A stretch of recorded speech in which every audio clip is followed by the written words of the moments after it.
in the heart of the forsaken temple, where shadows danced with flickering torchlight, an ancient evil stirred. Droplets of blood fell from the marble altar, while silence blanketed the city of Rome. Torches danced against the temple's stone walls, throwing elongated shadows that appeared to creep nearer with every breath of wind. The year was 37 AD, and a new ruler had claimed power. Gaius Julius Caesar, Augustus Germanicus, known to history by a single notorious title, Caligula, the most horrifying sexual behaviors of Caligula. The madness was not merely gossip murmured in wine-filled taverns. These were actual events etched into the existence of senators, warriors, and enslaved people alike, warping the soul of Rome into something monstrous. Caligula's origins were far from humble. His birth placed him within the ruling Julio-Claudian dynasty, the grandson of Mark Antony, the great-grandson of Augustus, and the son of Germanicus, that cherished general whose triumphs had inspired devotion from Roman legions. Power surrounded Caligula from his earliest days. He traveled with the military forces, where soldiers gave him the nickname Caligula, meaning little boots, because of the tiny soldier's uniform he dressed in. That child, beloved by the legions, would eventually command Rome's might not to fight external threats, but to turn against his own citizens.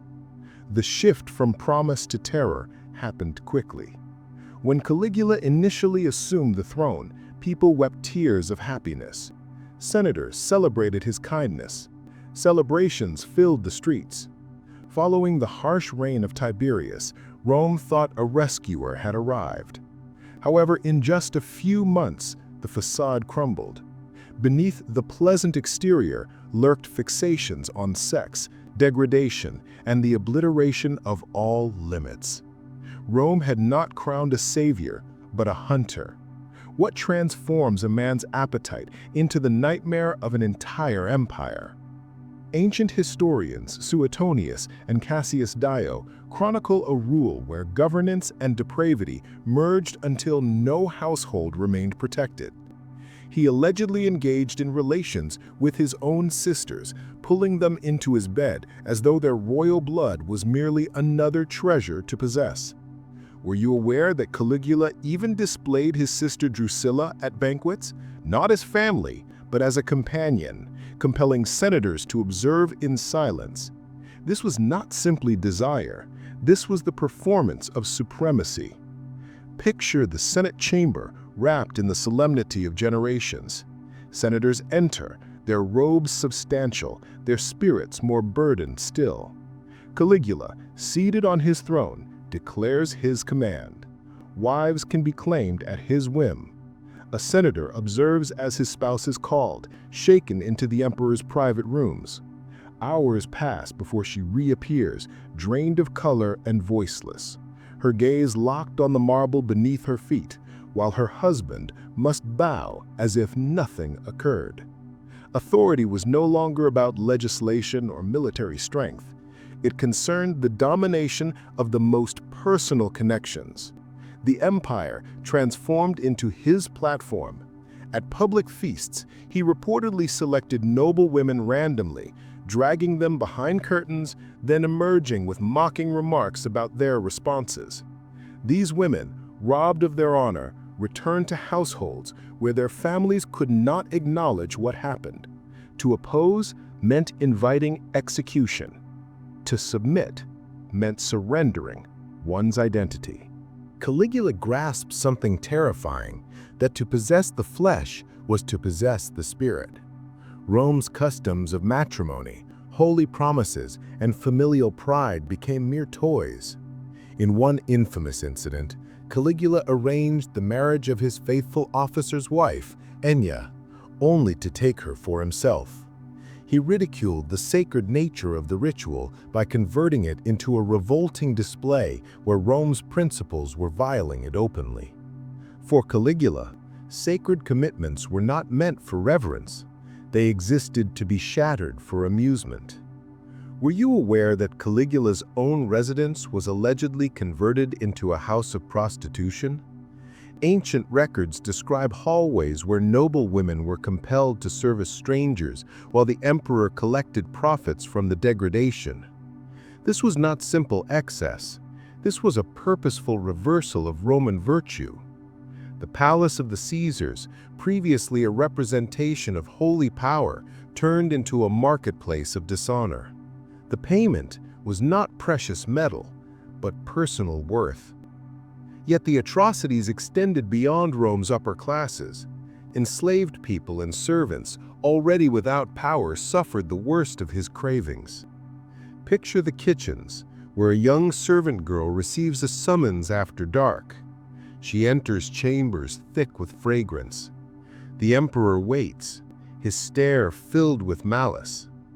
She understands that fighting back means agony. She understands that yielding means permanent silence. Neither option preserves her humanity. Caligula's depravities were not concealed in darkness. They were displayed openly. Public degradation became official practice. At gladiatorial contests, he occasionally commanded the wives of aristocrats to sit near him, then issued whispered commands that reduced them to instruments of his craving. Rome's masses shouted for violence in the arena, but in the emperor's viewing area, lives were being destroyed in more subtle, more crushing ways. Why did Rome tolerate it? Dread. Terror muzzled every voice. The Praetorian Guard, sworn to defend the emperor, followed his commands. Senators, stripped of authority, bowed more deeply with each affront. The citizens who had once welcomed him as a deliverer now spoke only in darkness. Rome had fashioned an emperor with divine authority, and in Caligula, divinity had become horrifying. Think about the emotional devastation. A mother witnesses her daughter being taken into the palace, never able to speak again of what transpired within. A husband suppresses his fury as he bows before the man who assaulted his wife. A sister stripped of selfhood is paraded as both relative and paramour. These were not random occurrences. They formed the framework of Caligula's rule. Were you aware that Caligula proclaimed himself a living deity, demanding reverence even as his offenses multiplied? Temples echoed with prayers, forced from frightened lips, while behind locked doors, those same worshippers suffered his most personal torments. Faith itself became another instrument of humiliation. To deny worship meant betrayal. To engage meant feeding the madness. Rome's marble structures could not hold back the odor of terror. Warriors, senators, nobles, and enslaved people all existed under one reality. No limit existed that Caligula would not violate. The principles of kinship, the holiness of marriage, the privacy of the body, everything collapsed under his attention. Still, behind the terror, uncertainties remained. How could a man nurtured in the center of Rome, offspring of its most adored general, fall into such insanity? Was it mental illness? Was it the corruption of total authority, or was Rome itself responsible for granting holy power to a mortal who understood divinity only through brutality? The banquet tables stayed laden with delicacies, the arenas thundered with entertainment, and the palaces sparkled with marble. Yet underneath the splendor, Rome had transformed into a prison. Every chuckle at Caligula's humor was compelled. Every celebration was empty. The empire's lifeblood carried not honor, but fear. This marked the start of a rule where authority became impossible to separate from depravity, and where the emperor's bedroom inspired more fear than the combat field. Rome had weathered conflicts, diseases, and plots, but could it weather an emperor whose cravings devoured the very foundation of civilization? The resolution would arrive, but first Rome had to persist, and the empire would discover in the most personal and devastating manner that sometimes the most lethal weapon is not the blade, but appetite released without limitation. The nighttime skies above Rome frequently shimmered with firelight, but under Caligula's control, those flames revealed horrors the city had never previously witnessed. His palace, once the pulsing center of imperial power, transformed into a maze of terror, desire, and debasement. The most horrifying sexual behaviors of Caligula and the madness were not rumors restricted to private rooms. They occurred in public chambers, religious ceremonies, even inside the Senate itself. Authority and intimacy combined into one revolting spectacle, and every Roman senator, warrior, enslaved person risked becoming part of the emperor's show. Caligula's oppression converted the sacred into the profane. He allegedly violated the Vestal Virgins, women pledged to 3 decades of purity, protectors of Rome's eternal fire. Removed from their sanctuary, they became unwilling actors in his games. Were you aware that destroying a Vestal's promise was deemed the supreme blasphemy, punished by being buried alive? Yet under Caligula, their innocence was not destroyed by secret admirers, but by the emperor himself, who transformed their sacred bodies into symbols of shame. The Senate chamber itself, the marble surfaces, the decorated benches, the sculptures of Rome's ancestors became participants in his wickedness. Senators appeared expecting announcements about levies or military campaigns, only to be compelled to observe as their wives or daughters were summoned, exhibited, and dishonored. Picture the empty silence, senators gazing forward, expressions like granite as their family's honor was torn apart before them. To object meant death. To survive meant existing without respect. Still, the humiliation deepened even further when Caligula expanded his authority to the very ties of blood. Records describe his fixation on his sisters, Drusilla, Agrippina, and Julia Livilla. He displayed them at feasts, suggesting openly at forbidden unions. Drusilla, his preferred sister, was treated as an empress, positioned beside him as though she were spouse rather than sibling. When she perished unexpectedly, he grieved her as though she were his wife, making her a goddess in temples. For Rome, the separation between family and corruption vanished before their sight. Caligula's brutality was not simply indulgence, it was deliberate degradation. He recognized the power of display. In one disturbing practice, he showcased noble women at celebrations, compelling them to abandon their husband's company and accompany him to private chambers. When they emerged, he ridiculed them openly, revealing intimate particulars to the amusement of attendees. Picture the searing shame of the matron, her private being examined as entertainment, her husband compelled to laugh or face execution. Rome's aristocracy became unwilling actors in the emperor's disturbing theater. Their honor was stripped away, their lives rewritten through shame. It is said that Caligula transformed entire sections of his palace into holes of corruption, not with common courtesans, but with the wives of senators and knights. Guests were commanded to enter, their payments flowing directly into the imperial treasury. What had once been the nerve center of Rome's governance turned into a market of humiliation. The sound of coins striking marble echoed through corridors, but the true cost was measured in broken families and shattered sanctity. Even the empire's faith was not spared. Declaring himself a living god, Caligula demanded tributes not only in offerings in gold, but in personal devotion. Draped in the armor of deities, he paraded himself as Jupiter made flesh, forcing Rome to bow before his delusion. Imagine the dread of priests performing ceremonies that were half worship, half desecration, aware that even hesitation could mean death. The boundary between sacred ritual and moral ruin vanished entirely in his reign. Those enslaved within the empire bore the heaviest burden. Young lives purchased or taken were trained not in skill, but in obedience.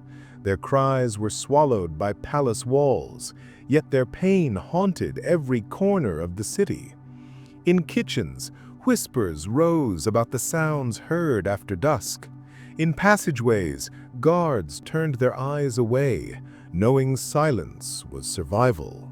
From the highest senator to the lowest servant, all of Rome lived under the shadow of his desires. Nor was the emperor's tyranny confined to the capital. Wherever Caligula traveled, his impulses followed. During processions, he would halt ceremonies to claim whatever or whomever caught his attention. In the provinces, governors trembled at the news of his arrival, fearing the summons that could fall upon any household. Rome's empire extended across continents, but no separation protected its citizens from the reach of one man's cravings. And what about the populace, the common Romans who occupied the streets, markets, and amphitheaters? They murmured of his insanity, of his endless desire, but murmurs were risky. Spies existed everywhere. A single reckless comment could result in torture, banishment, or execution, so dread transformed into collaboration. Masses cheered at his public appearances, even as they recognized the man they praised was destroying the very essence of their city.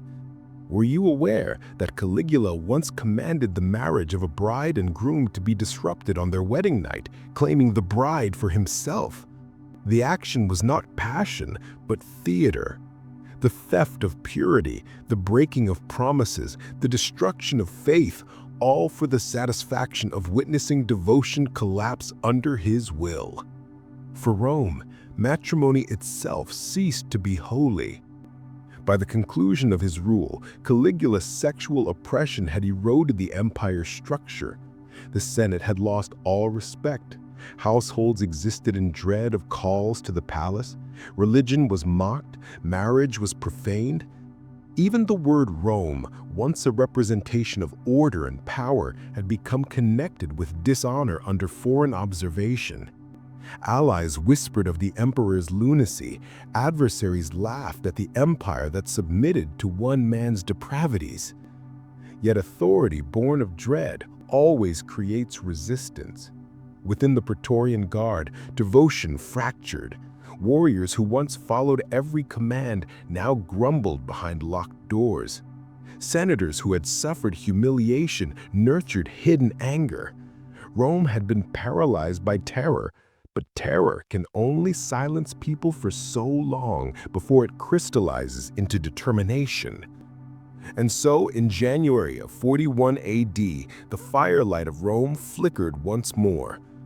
Caligula walked through the palace intoxicated by his divinity, unaware that blades awaited in the darkness. The same guards who once implemented his desire now turned on him, stabbing him in passages that had witnessed his darkest offenses. Blood spread across marble, and with it concluded the rule of the man who had made Rome a brothel of humiliation. Still, his death did not remove the wounds. Wives stripped of honor, husbands shattered in silence, sisters converted into lovers, enslaved people mutilated in flesh and spirit. Rome could advance politically, but emotionally, the empire bore the specters of his rule. History would eternally remember the magnificence of Rome, yet beneath its achievements lay stories of debasement so deep they could not be concealed. The legacy of Caligula cautions us of the perils of unlimited authority, of what occurs when appetite becomes regulation, and when no separation exists between sovereign and subject. Rome granted one man the body of an empire, and he consumed it. And so history murmurs its caution. The mightiest empires do not always collapse to foreign blades. Sometimes they decay from inside, consumed by the hungers of those crowned as deities.